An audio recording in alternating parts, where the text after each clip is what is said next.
Within a short walk of Longbourn lived a family with whom the Bennets were particularly intimate. Sir William Lucas had been formerly in trade in Meryton, where he had made a tolerable fortune, and risen to the honour of knighthood by an address to the king during his mayoralty. The distinction had perhaps been felt too strongly. It had given him a disgust to his business and to his residence in a small market town, and quitting them both, he had removed with his family to a house about a mile from Meryton, denominated from that period Lucas Lodge, where he could think with pleasure of his own importance, and, unshackled by business, occupy himself solely in being civil to all the world, for, though elated by his rank, it did not render him supercilious.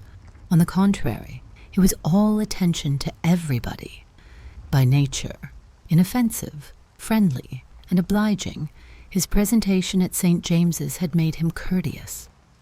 Lady Lucas was a very good kind of woman, not too clever to be a valuable neighbour to Mrs. Bennet. They had several children, the eldest of them, a sensible, intelligent young woman, about 27, was Elizabeth's intimate friend. That the Miss Lucases and the Miss Bennets should meet to talk over a ball was absolutely necessary, and the morning after the assembly brought the former to Longbourn to hear and to communicate. "You began the evening well, Charlotte," said Mrs. Bennet, with civil self-command to Miss Lucas. "You were Mr. Bingley's first choice." "Yes, but he seemed to like his second better."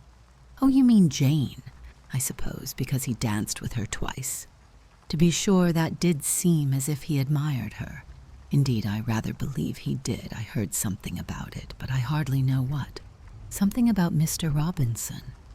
Perhaps you mean what I overheard between him and Mr. Robinson. Did not I mention it to you? Mr. Robinson's asking him how he liked our Meryton assemblies, and whether he did not think there were a great many pretty women in the room, and which he thought the prettiest, and his answering immediately to the last question, 'Oh, the eldest Miss Bennet, beyond a doubt. There cannot be two opinions on that point.'" "Upon my word, well, that was very decided indeed. That does seem as if, but however, it may all come to nothing, you know." "My overhearings were more to the purpose than yours, Eliza," said Charlotte. "Mr. Darcy is not so well worth listening to as his friend, is he? Poor Eliza, to be only just tolerable. I beg you will not put it into Lizzie's head to be vexed by his ill treatment, for he is such a disagreeable man that it would be quite a misfortune to be liked by him. Mrs. Long told me last night that he sat close to her for half an hour, without once opening his lips." "Are you quite sure, ma'am? Is not there a little mistake?" said Jane. "I certainly saw Mr. Darcy speaking to her." "Aye, because she asked him at last how he liked Netherfield, and he could not help answering her, but she said he seemed very angry at being spoke to."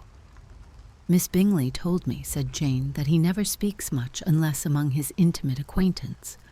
With them he is remarkably agreeable." "I do not believe a word of it, my dear. If he had been so very agreeable, he would have talked to Mrs. Long. But I can guess how it was. Everybody says that he is eat up with pride, and I dare say he had heard somehow that Mrs. Long does not keep a carriage, and had to come to the ball in a hack chaise." "I do not mind his not talking to Mrs. Long," said Miss Lucas, "but I wish he had danced with Eliza." "Another time, Lizzie," said her mother.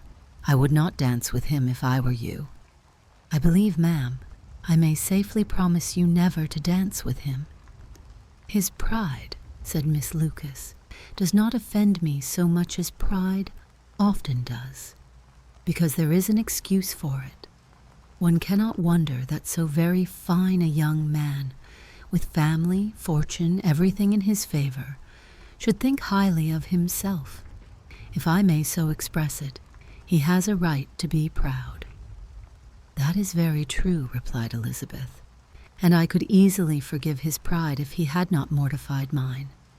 "Pride," observed Mary, who piqued herself upon the solidity of her reflections, "is a very common failing, I believe.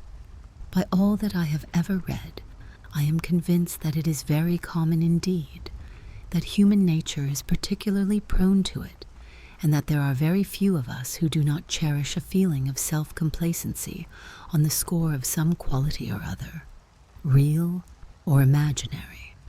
Vanity and pride are different things, though the words are often used synonymously. A person may be proud without being vain. Pride relates more to our opinion of ourselves, vanity to what we would have others think of us. "If I were as rich as Mr. Darcy," cried a young Lucas who came with his sisters, "I should not care how proud I was.